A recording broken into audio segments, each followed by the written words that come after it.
really versatile. You can fry them, you can bake them, you can steam them, you can mash them. They're delicious all round. I had an English grandmother she had this great skill of picking vegetables out of the garden and then boiling them grey. Great skill, that one. Yeah, but potatoes she was really good at. She can't wreck them that badly, which is great. Well, we're going to visit a fourth-generation potato farmer. Jones's Potatoes supply some of the best restaurants in Melbourne and also some of the best farmers markets around. Okay, bring on Potato Nado. You seen that movie? I have not. Can you promise me you don't make that joke with Gordon? I promise. Okay. Sure. Well, better place to find a potato farmer than in the potato patch. How are you, Gordon? Karen? I'm Karen. Richard. G'day, Richard. How are you? Very well. Thank you for having us. It's a pleasure to have you. Fourth-generation potato farmer. Yes, that's right. I grew up not far from here, just on the next hill, on a potato farm with my father and family. How many varieties would they be growing back then, and what do you grow now? They might have grown 2 varieties back a generation or 2 ago, but to cater for a good spread, we've actually got about 11. Yeah. Okay. Right. Well, shall we have a wander in your paddock? I'll see if I can get a plant, give you a look at the way they form. It's great seeing the blush of pink come from the earth, isn't it? These King Edwards tend to be very shallow. Typically, you'd expect to see about 5 or 6 potatoes under each plant. Yep. These ones have probably got at least another month, maybe 6 weeks to grow, to mature, to reach the size that are marketable. We'll keep them going till they're roughly the size of a tennis ball. Gordon, you are a wealth of knowledge as far as potatoes are concerned. I would love to cook with some of your potatoes today. Well, let's do it. Yeah. And I've got a question. Can I come out and help you with the harvest? I think we'll find a spot for you, Richard. You've got your boots.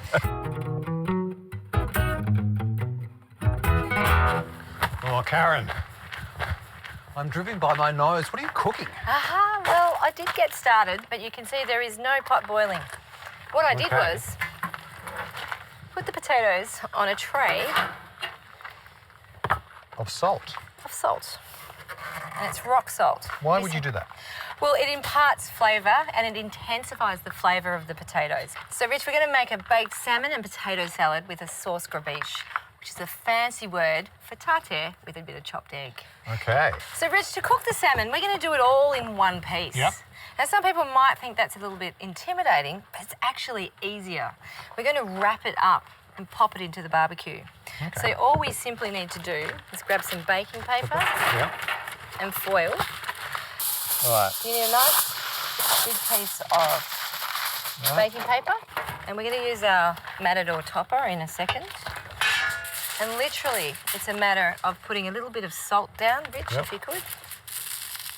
I've got a kilo piece of salmon here. It's had the bones removed. Yep. The skin is still on. A little bit of pepper. And, Rich, if you could, just a squeeze of lemon. We're just going to cook the salmon in its own juices with the seasoning and the lemon. Okay. Pop a little paper on top, and then it's a matter of sealing the salmon in. And then pop it There you go. inside the topper. Rich, the barbecue is really well preheated on high. We close the lid, 12 minutes, and then a bit of a rest afterwards. Okay. What happens with the salad?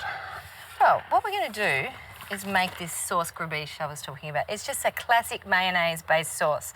I like to lighten it up a little bit by adding some yogurt. So we'll start with the mayonnaise And that's one we've made with just egg yolk. and a couple of tablespoons of low lactose yogurt. It also just lightens the mayonnaise up a little bit.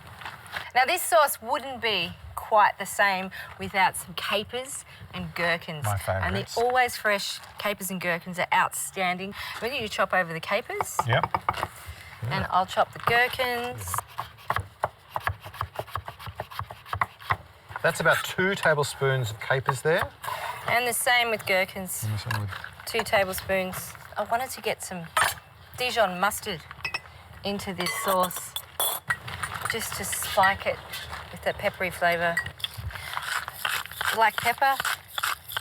And Rich, if you could pick some dill and parsley and chop over it finely, that would be great. And I've got 4 Sunny Queen eggs. These have been boiled for around 8 minutes, so they're quite firm. It is about the texture of the egg itself through the sauce. You could finely grate them or chop them roughly like this. So, Rich, I have forged ahead here and added the whole egg. I thought you might do that. So How intolerant of me. with egg, they rate it on a scale of like your sensitivity on a scale of 1 to 5. So the egg white, 5. Can't have it. Makes me very sick. But egg yolk, 2. Okay. So I'm going to make my own little one on the side. He's ready to version go. of. Now, Rich, I'm going to add this egg, and I reckon our fish is done. Mm-hmm. It's just a matter of lifting it out and setting it aside.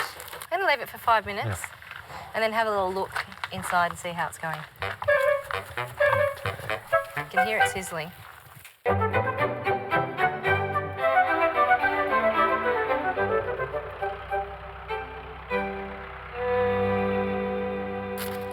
Rich, I'm just going to undo the fish. Yep.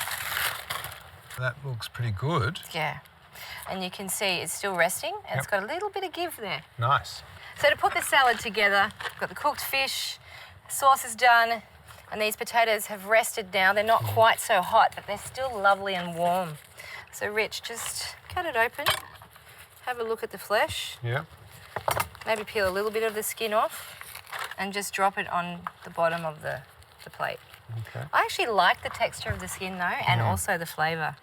And if you wanted to dress this salad right up, I probably shouldn't even talk about it because I haven't decided to do it, but you would fry these skins off and crunch it over the salad.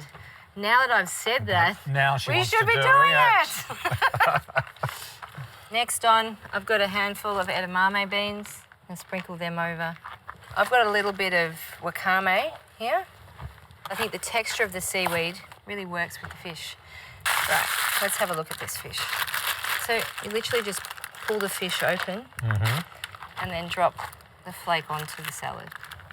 And the tassel salmon, such a beautiful fish when you bake it like this. Just for crunch as well, got some radishes. They've been finely sliced and soaked in some cold water. And I'm just going to drop a few of those on. Okay. And the sauce grabiche, I would dollop a little bit on top, but also serve a little bowl on the side so people can have a little bit more if they so choose. And to dress this salad right up, I'm going to fry the skins off. Very quick, because they're already... They're cooked. They're crispy, they're done. And then I'm just going to put them along the side Yeah. as to not cover the salad right up. Okay. And that is an absolute delight. That's my barbecue baked salmon and potatoes salad with sauce grabiche. I think you're on a winner here. Potato skin is heaven. Yeah. Okay, I'm going to give this to you. I want to rush off, and I'm going to go and harvest some potatoes with Gordon. Ciao.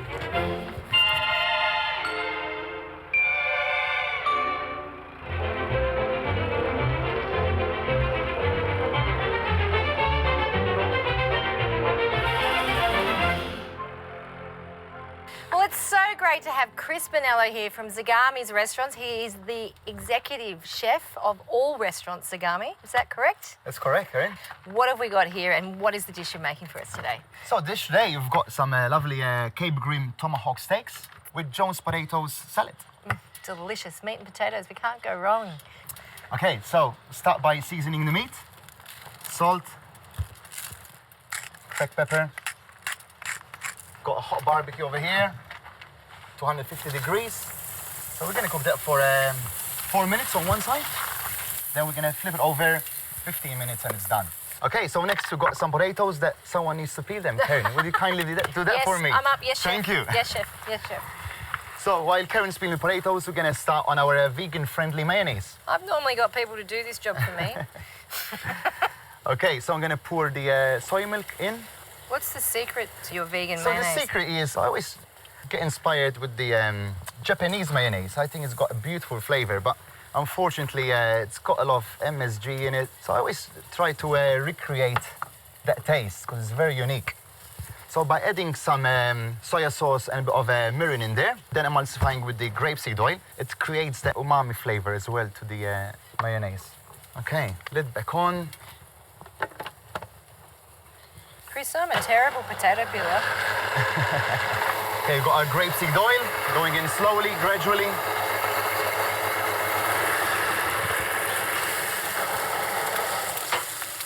Okay, this is gonna go straight into piping bag. How long will the mayonnaise keep, Chris? This will keep, I would say, a good 4 or 5 days in the fridge. Easy. Look, I'm getting there. Hey, okay? getting there. I'm getting Tomahawk's looking good. So next, what we're gonna do is I'm gonna flip it again, Yes. put it on the resting rack. Beautiful. They are looking Beautiful, nice color. sensational. Okay, so all I'm gonna do now is I'm gonna close the lid, and we're just gonna turn the barbecue off. So that's going to just then use the radiant heat Radiant heat. to finish cooking. Cooking and resting at the same time. So there's resting at the same time. It's at the same time. Wow, I've never used it like that before. Yeah, interesting. See, always Thank something you. to learn in cooking. Okay, then next we're moving up to our leaf salad that we're gonna have on the side as well, Karen. So I got some beautiful Cosberg in Oh, here. I love Cosberg. So pretty simple. Just gonna peel all the leaves out. We've got some radishes, which I'm gonna quickly warm up on the barbecue, and we're ready to plate up. Do you want me to sear them before it cools down too much? Yeah, let's do that. Yep, So a little olive oil and just on the flat on the flat grill. grill. These won't take long at all, Go will on they? there, literally No. just 15 seconds in there. That's it, done. Yes? So next step, we're just gonna dress these beautiful Cosberg leaves. I'm gonna keep it very simple. A bit of lemon, squeeze all the juice in. Olive oil, fresh pepper. The smell of that tomahawk cooking is just divine, isn't it? Yes. Okay, so Cosberg leaves are all dressed. Just gonna There's put nothing these. worse than an underdressed salad, is there? Correct. You need to see the shine and the lettuce. So I'm gonna start plating up the potato salad. Oh, and I need some wild herbs. Well, I reckon we've got plenty here. What do you Plenty. need? Plenty. Actually, in the back there's some summer purslane in there. There's some wild amaranth. We also got some chickweed. Okay, I'll give it a go. You give it a go. Go for it. Good luck.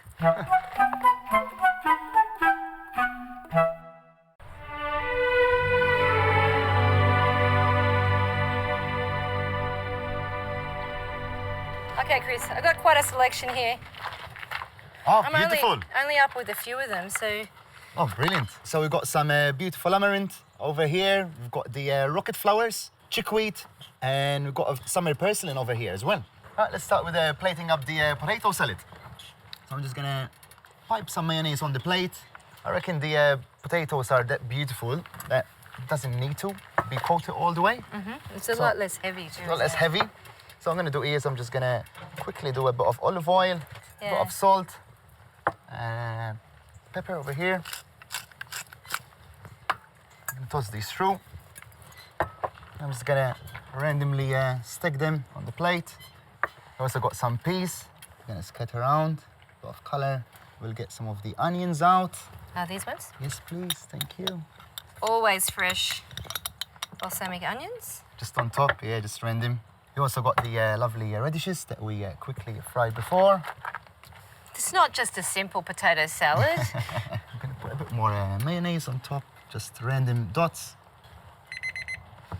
That's our tomahawk ready as well. Would you Oh, like rest them, it. Would you like them out? Yes, please. They are two impressive steaks. Can't wait to get into that one. They're like yabba dabba doo I know. steaks. Okay, what's next? I'm gonna finish the garnishing the potato salad. Okay, Okay, Chris, we'll time to slice the tomahawk. get in there, In there. my friend. Okay. Yeah, all good. Superb. Superb. Can I also please get a couple of lemon cheeks, Karen? That'd be great. Also got some fresh watercress. It's got a nice acid flavor to it. There's a and you've couple got of cheeks in here. That's Chris Bonello's tomahawk steak with Jones potato salad. Well, I know that Rich won't want to miss out on sampling this, but of course I've forgotten the potato farmer himself. No, Gordon. Gordon! Here you are. And Rich, welcome. Hello. Look what we've been doing. It's very Barney Rubble, isn't it? Love it. That's it. Yabba dabba doo. That's it. The Bronto And burger. there's a beautiful potato salad there. Try these potatoes. Have to Oh, eat the yeah. potatoes first. Gordon, what do you think of the way that Chris has done the potatoes? No, I think he's done wonders. Absolutely beautiful. just the right amount of cooking. Lovely dressing that hasn't killed the flavour of the potatoes. You make a chef one day. Brilliant. Thanks for your kind words. Love it.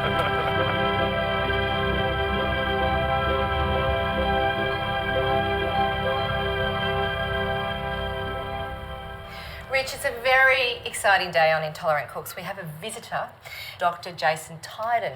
You are a complete expert on everything we cover on this show. Oh, thank you, Karen. Thanks for having me too, Richard. You're welcome. Well, I guess, look, I look after a lot of people with celiac disease, but irritable bowel syndrome and low FODMAP diets are also an important part of what I do. You've arrived today. We're making an apple, prune and chocolate cake. Gluten-free, lactose-free and delicious. But I already started, I have to confess. I put some apples in the oven. 4 apples have been split and cored, and they've had 35 minutes in the oven with a splash of water in the bottom. So we'll set them aside just to cool down. All right, what are we going to add, Karen? We're going to add 120 mils of oil. So this is our butter replacement, if you like. Next in, we'll do 3 eggs, Rich. If you could crack them, don't eat them. I'm sorry, I haven't worked this recipe enough to work out an egg white replacement. So we're putting the whole eggs this time around. See, Jason, I have an allergy to egg white and not so much to egg yolk. So, and I know that you can replace it with a few things, but it does seem to be... It's a challenge finding good replacements. It is, isn't it? Yeah. 2 tablespoons of maple syrup. 140 grams of coconut sugar. And some vanilla extract, vanilla and apples. Nice. Got 75 grams of ground brown rice. This brand's fantastic, Casolare. And 300 grams of ground almonds. We'll just pop the cake into the cake tin. Just like that, Rich. So now we get to put the pre-soaked Angus Park prunes.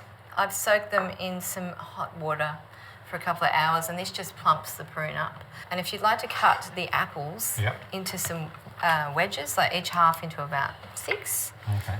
Yep. This is the fun bit where you do some decorating. I think for this sort of cake, with the skin on the apple, you need to have a little bit of a rustic touch. And then I'm looking for around 50 grams of dark chocolate. The trick to cooking with chocolate in a cake like this, you wouldn't just sprinkle it over the top, because it's going to take 45 minutes in the oven and the chocolate tends to burn. So we hide it in the cake, pushing it down into the batter. Into a preheated oven at 165 degrees, so not too hot. We want a long, slow cook for 45 minutes.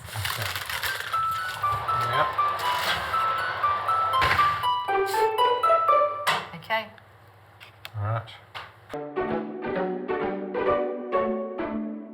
Jason, I'd really like to ask you the difference between someone who is celiac and someone who is gluten intolerant. Yeah, well, it's a really important question. We know about 10% of Australians at least are going wheat-free or gluten-free.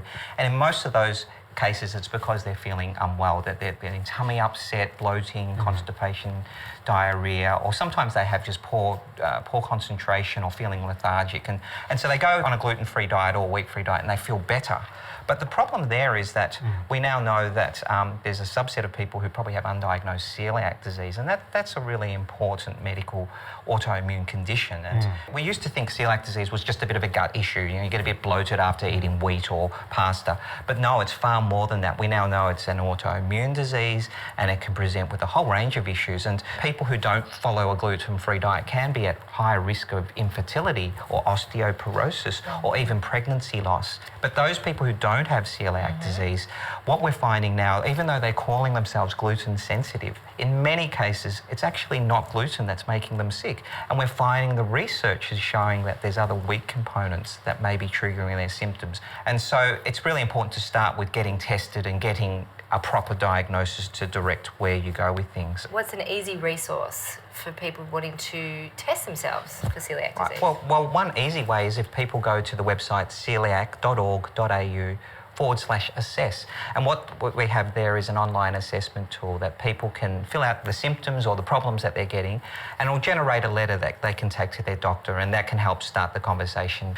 And many of my patients just feel so much better because it validates their years of symptoms that have been often dismissed in the past. I spent years feeling unwell, and it was not until I got fully tested for everything and I felt really cared for, and then I began that slow road forward, and it was fantastic for me. Yeah, it's all about improving your health and quality of life and trying to focus in on what you really need in your diet. Again, balance and variety is really what you need. Yeah. A little bit of everything is the spice of life. Speaking of spice, that cake's got to be ready. It smells wonderful. Now look, that looks pretty good. It looks gnarly and brown, but that's exactly how I intended the cake to come out. You can see that the apple has just kept a little bit of blush there. I think we've made a mighty fine apple, prune and chocolate cake. Dr. Jason Tyden, thank you so much for coming on Intolerant Cooks. Thank you. Thanks for having me. Now, can we offer you a piece of cake? I'd love a piece, thank you. I was waiting for you to say, no, I've got a nut allergy. I actually do. Oh, no! Peanut allergic. So almonds are fine. Totally fine, yes. That's funny. Jason, you can have my piece. Okay, thanks. Sorry. That's all right. I'll make you something later. You owe me one, all right? How's mine tasting? That's really good. Yeah, it's got lots of flavour here. Sorry, Rich. That's all right.